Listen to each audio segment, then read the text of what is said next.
everyone, today we're talking about the student action on Canadian Water Attitudes competition, and it's starting in fall 2022, so right now.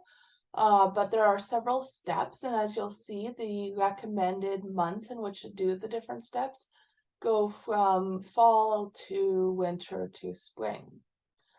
So this is what we're going to talk about today. So we're going to talk about us and what we do.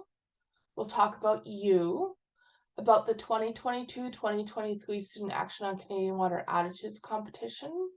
So choosing a topic, discussing ideas, project ideas, and things to remember. We're also going to do explanation of baseline surveys and talk about educating the community, tell you about the grand prize, acknowledge our sponsors, tell you about the next webinar, and give you our contact information because you can contact us whenever you have questions or need help. So the Safe Drinking Water Foundation has been a registered charity since 1998, and we send water testing kits to schools and have other water education programs. So let's find out a little bit about you. So in the chat, if you could write in the letter to state which grade you are representing. So 8 for K to 4, B for 5 to 8, C for 9 to 12.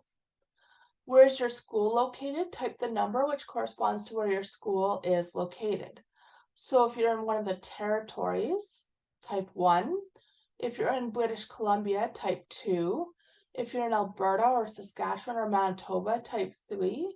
If you're in Central Canada, in Ontario or Quebec, type 4, and if you're in the Maritimes, type 5.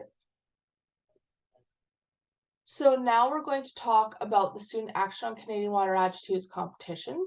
So it will allow students to investigate, educate, and report on a water issue in their community. It is open to K to 12 students across Canada. The project must take place in Canada. There's one national grand prize valued at $3,000 for the top school in Canada in the kindergarten to grade 8 category, and then another national grand prize valued at $3,000 for the top school in Canada in the grade 9 to grade 12 category. Each national grand prize will include a water bottle filling station. Now, we've had very different, results in terms of schools and their ability to get a water bottle filling station with the amount of money. So there was one school in Saskatoon that fundraised a little bit more money and were able to get 3 water bottle filling stations installed.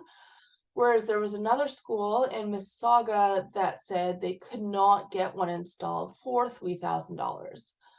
So in that case, they opted to go with more of the reusable water bottles and more of the water testing kits. So if you do win the grand prize, then we will work with you to determine what would be best for your school. So usually it will include a water bottle filling station, but if your school already has a ton of those, then maybe you don't want one, or maybe if it's going to cost much more than $3,000 in your school, then maybe that's not appropriate for you. Or on the other hand, if you don't have any in your school currently and you can get them for a little bit more than $1,000 each, maybe you want to do a little bit of additional fundraising and get 3 installed, or maybe you want to get 2 installed and get the other things or whatever.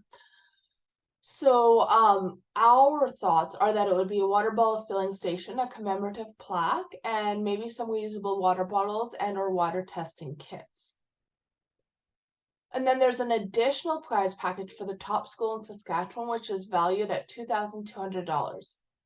It includes a water bottle filling station and commemorative plaque.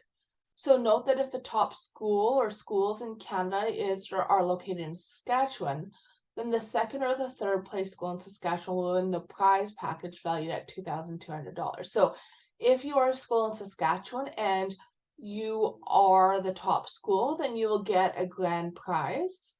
But the $2,200 prize package for the top school in Saskatchewan will go to the first Saskatchewan school, the top Saskatchewan school that's not winning a grand prize.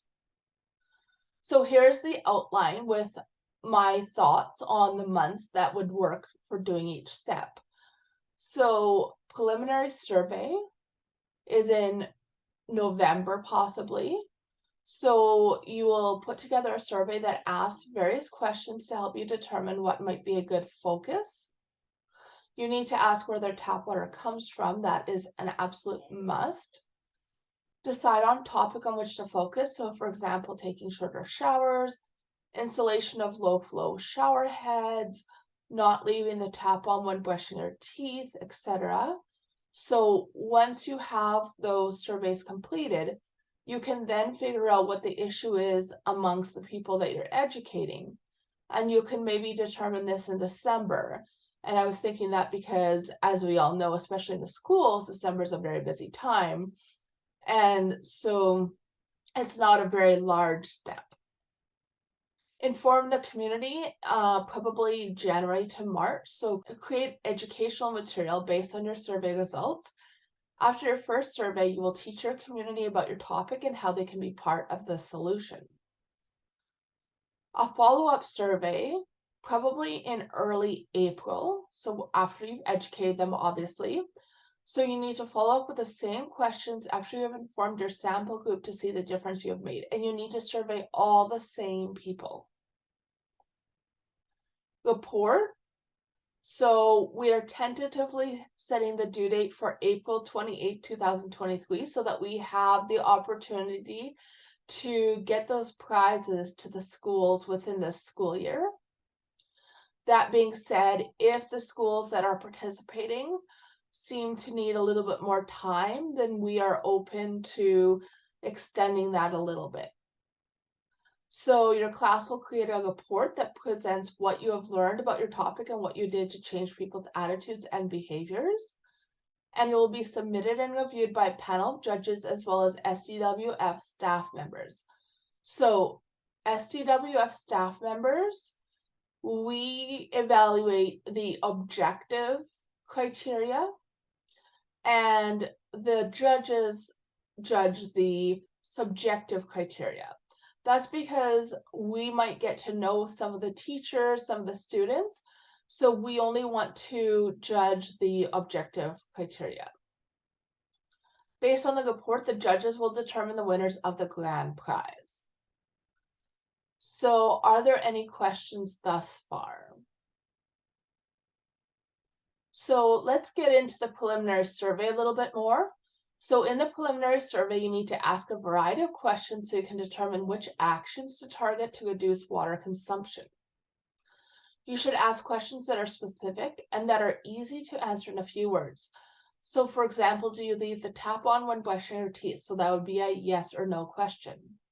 You could even provide those options and just have them check it off. And you have to ask where their tap water comes from. That's a must. Because the RBC Blue Water Project found that only about half of all Canadians know where their tap water comes from. And if someone doesn't know where their tap water comes from, then how can they care about conserving water, and how can they even know how to protect the source? You can also have other surveys if you want to conduct further research. So you do not just have to have a preliminary survey and a post survey. You can have more than 2 surveys if you want to see how the attitudes of your sample group are changing and how their behaviors are changing and things like that. So these questions will help you learn what attitudes your community has. So we only want students to survey friends and family. So we do not want students to do anything unsafe, like go door to door or survey people randomly in a mall or something like that. We want people to only survey people that they know and with whom they are comfortable. So friends and family, other students in their school, like in an assembly or by going from one class to the other, or you could go as a group or a class to a nearby school.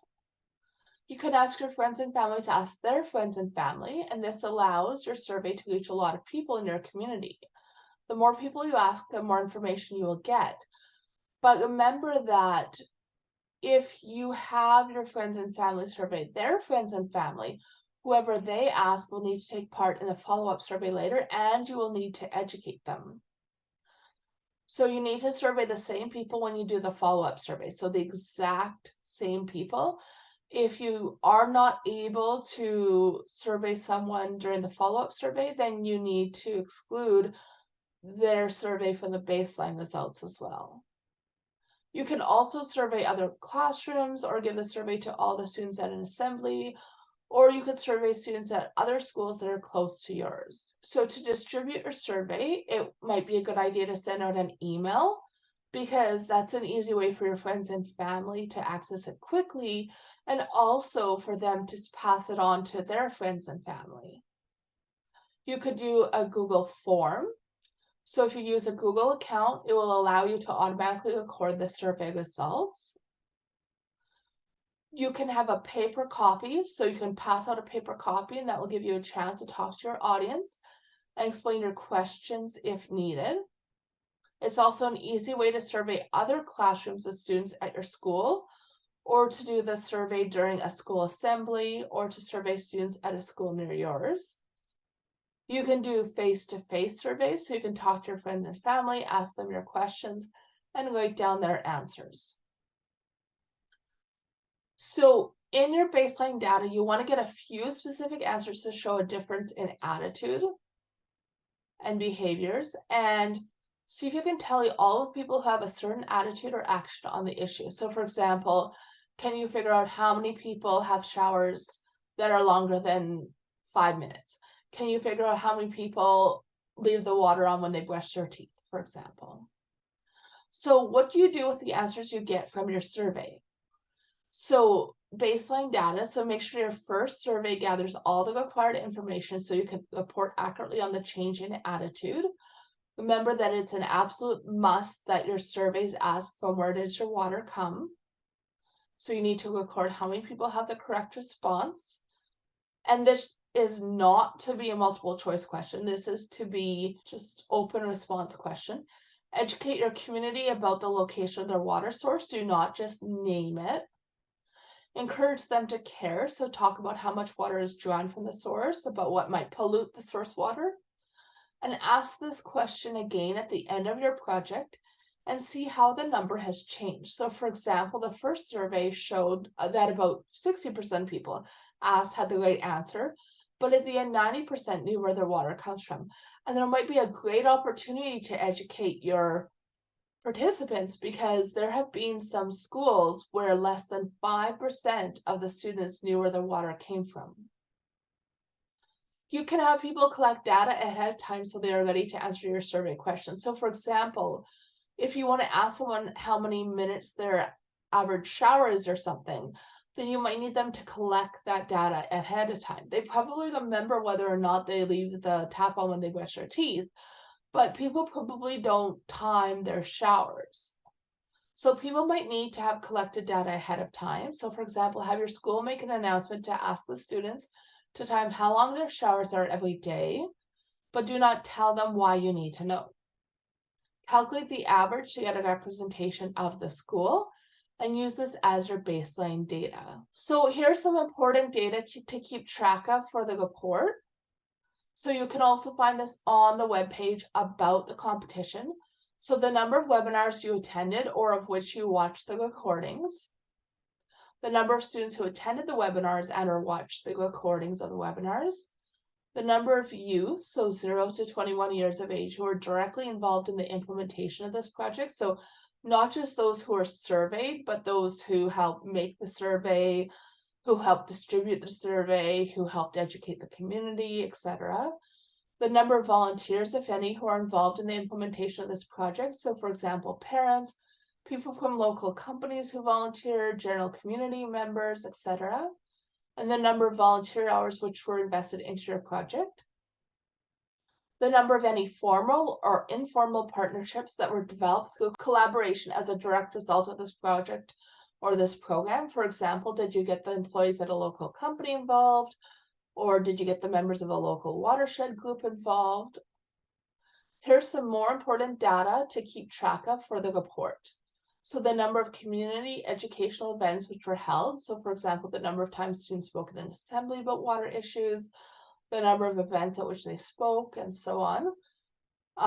If you have like a table set up at a store to inform people of it, then you would need to get their contact information because you need to do the follow-up survey with them as well. But you could count the number of stores at which you had a table set up, or the number of days you did that, the number of people you educated, the number of people you surveyed. So the percentage of survey respondents who were correct when they responded to the first survey about from where their city's tap water comes, and the percentage of survey respondents who were correct when they responded to the last survey in regards to from where the city's tap water comes. And don't worry if a lot of your participants know where their tap water comes from at the beginning, because you're not being judged on the difference. You're being judged on the percentage of people in the end who know where their tap water comes from.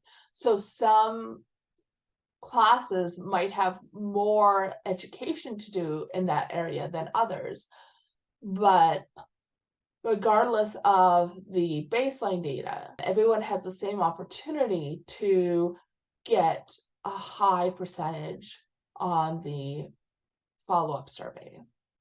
So take pictures, shoot a video, so you can submit up to 12 photos and one video that is 5 minutes in length or shorter.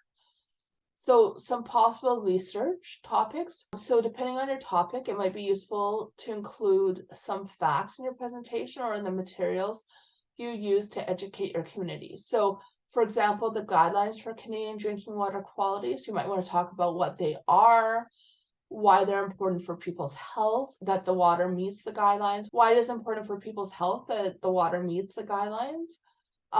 You might want to talk about the fact that they're guidelines and not regulations or standards. How much water is wasted by taking long showers? How much water is used for electricity? You might want to include a small fact or two that might help your community understand the impact that a certain action has on the environment and on water resources.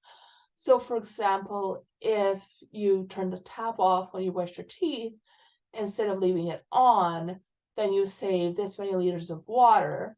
So over the course of a year, you would save this much water. And if, half of the students at the school currently leave the tap on when they brush their teeth, and they all change to turning the tap off when they brush their teeth, this is how much water they would all save in a day and in a year. Educating the community about potential benefits, like how much water can be saved in a year, will help them to understand how much of an impact they can make. So are there any questions? So next, picking a topic. So look at the results from your baseline survey. So do people leave the tap on when they brush their teeth? Do people take long showers?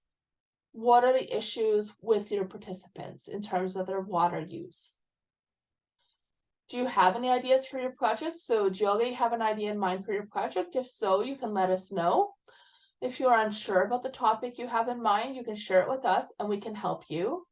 You can think about where you could find more information, whether you have any family or friends who are knowledgeable about the topic, whether you can reach out to a local environment or watershed group that knows about the topic. Here are some potential project ideas. So here are some examples of projects. So turning off the tap when you brush your teeth or wash your hands. So, wet your hands, turn the tap off, lather your hands up with the soap, and then turn the tap on and rinse. Reducing time for showers. Not running the dishwasher or washing machine until it is full. Instead of hand washing dishes, using the dishwasher. Flush with less. So older toilets use a lot of water. They aren't made for water conservation. You can reduce your usage by sinking a 2-liter jug of water in the toilet tank. So that will reduce your usage of water with each flush by 2 liters. Water outdoor plants early in the morning because you will need less water, because cooler morning temperatures mean that less water is lost to evaporation. But do not water in the evenings even though it's cooler, because it can promote mold growth. Use less electricity. It takes thousands of gallons of water to cool down a power plant. Here are some questions to consider for projects. So local bodies of water and pollution. So what are some causes of water pollution? Where does the water come from before it comes into your home? What needs to happen for the water to be drinkable? Energy consumption. How does energy use affect our environment? How much energy is required to treat and distribute a liter of water? So reducing water use can save energy, and that might mean less pollution in the air, because if we can save energy, less energy needs to be produced, so it will protect our environment. Any questions? So the next step in your project will be to educate the community. So what does your data say? So after completing your survey, develop a plan best suited to your baseline data. If most of your community does not know where their water comes from, you could focus efforts on that as well as your project focus to maximize the positive change in this criterion. Since you are trying to create a quantifiable positive change, inform your audience about the actions that can create that change. So for example, the amount of water that would be saved by limiting use of certain appliances, or how much water can be saved by turning the tap off when you brush your teeth, or every minute you cut from your shower time. So be sure that everyone you educate fills out your survey, because you need every participant to complete the baseline survey, be educated, and complete the follow-up survey. So establishing your baseline data is important before educating your community. You cannot educate them and go back and see the baseline data, because they might have already learned where the water comes from. Depending on how much time is in between, they might have already started actions to conserve water. So keep track of everyone who takes the survey, get names or emails so that you can be sure that they will complete your follow-up survey as well. So ways to get your message out. So there are many different ways to reach out to your audience in a fun and informative way, such as poster sessions, presentation, mailouts, videos, skits, making a website, or asking your school to add information to your school's website. You can understand your audience to come up with a strategy that will be the most interesting to them. So for example, if it's mostly students, maybe you want to create some social media posts or TikTok videos or something like that. If it's mostly parents, maybe you want to have a poster presentation so that they can go and chat with all the different students and they can, hang out with their kids at the event. How will you be able to get the general community involved? So ways to get the message out. So you can make a formal presentation like a PowerPoint or Google Slides or whatever, or some kind of performance. So maybe like a skit, a play, educating on your issue. You can deliver specific information. This is usually a time commitment for the participants and is usually on a rigid schedule. But people can ask questions after the presentation, and it's a really good idea to get people to participate during the presentation. So maybe you want to ask people, if you are leaving the tap on when you brush your teeth, then put up your hand. Or, if you've been out to a certain part of the water source, for example, in Saskatoon, the source of drinking water is the South Saskatchewan River. So you might ask people, have you been out to a beach by the South Saskatchewan River, or have you been out to River Landing? So other ways to get your message out. So you could have a poster session. So it could be a come and go event where you can interact with your audience individually. You can have a number of posters that are attractive and informative. People can have a look at all of the posters and ask questions to help understand the issue. It's not a big time commitment for your audience, and you should make snacks available like coffee, tea, cookies. Snacks usually draw a crowd. So you can also make an informational video, or you can make a short TikTok video or a series of short videos. You can make an entertaining and educational video to show your issue. You can show how actions can be taken to remedy the issue. And you can show it at an assembly and to friends and family. So you can also hand out brochures or other informational materials. So it depends also on how you have engaged your participants. So for example, if they're Friends and family of friends and family, you might need to send information by email for them to then distribute by email to the same people. Handing out brochures or other informational materials like leaflets for people to take home from school. You can hang posters around the school and the community as reminders. So, for example, I keep going back to the same example of turning the tap off when you brush your teeth, but you could have a poster near the entrance that says, like, hey, did you turn the tap off when you brushed your teeth this morning?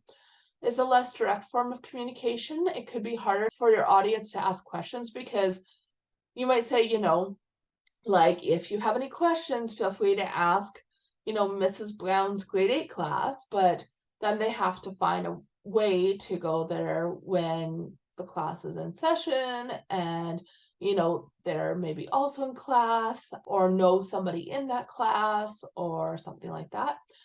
And it could be easily ignored or people could forget they have it or they could lose it. If you hold an event, make sure that the participants fill out one of your surveys before they hear your information. Again, you need the baseline data before you educate the people. So this will contribute to your baseline data and increase your sample group. Afterwards, make sure they complete your follow-up survey to see how attitudes have changed and keep track of who takes your survey. So again, the grand prizes are one national grand prize valued at $3,000 for the top school in Canada in the kindergarten to grade 8 category. Another one for the top school in Canada in the grade 9 to grade 12 category. So our idea is that it should include a water bottle filling station, a commemorative plaque, and possibly some reusable water bottles and our water testing kits. So this is a picture of Pike Lake School, and they won one of the prizes in a Saskatchewan student action competition. And they got a water bottle filling station, a plaque, some water testing kits, and I believe also some reusable water bottles. So there could be a prize package for the top school in Saskatchewan, valued at $2,200. That includes a water bottle filling station and a commemorative plaque. If the top schools in Canada are located in Saskatchewan or is located in Saskatchewan, then the second or the third place school in Saskatchewan will win the prize package valued at $2,200. So it's not necessarily the top school in Saskatchewan. If the top school in Saskatchewan is the top school in Canada, then it would be a different school that would get the specific Saskatchewan prize package.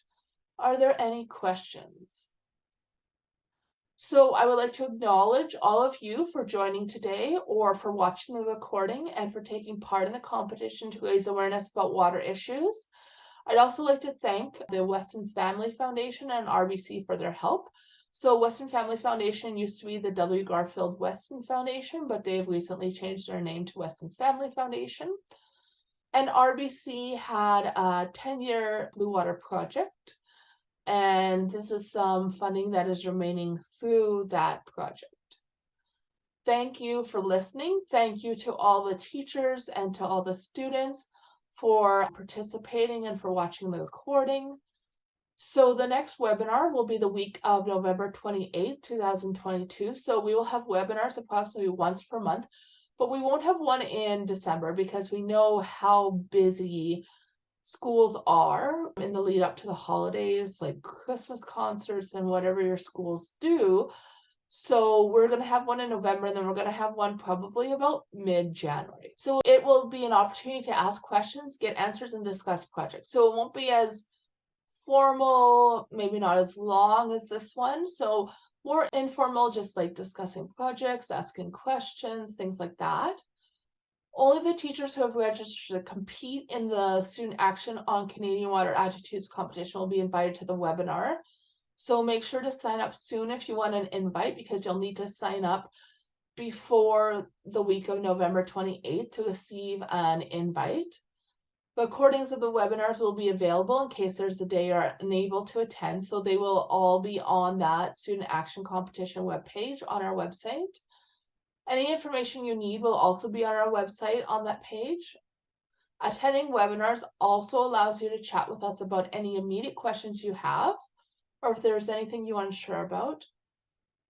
You can also bounce around ideas with us and other schools. So Be sure to contact us if you have any questions, so feel free to reach out by email or by phone to let us know if you have any questions. So if you have any questions, need help, or would like the opportunity to chat about your project, please feel free to contact me. I'm also a high school math teacher, and I would be more than happy to help you with the math for your project because I love math. So if there's anybody out there who's struggling with the calculations, definitely let me know, or if you have any other questions at all. So we are a registered Canadian charity. That's our mailing address. Probably a slow way to contact us if you have questions, probably much faster to phone us or email us. Or check out our website, especially the page about the student action on Canadian Water Attitudes competition. So thank you so much, teachers and students, for joining this webinar and also for watching the recording and for participating in the competition. I just want to show you my mug. It says, "The world is a better place because there are teachers." And not only because you're educating the students, the future leaders of our country, but also because by doing projects like this, you are benefiting the planet, you are helping the environment. So have a great day, everyone. As always, reach out if you have any questions and let me know if you need anything. And I hope to see you at the webinar the week of November 28th. Bye.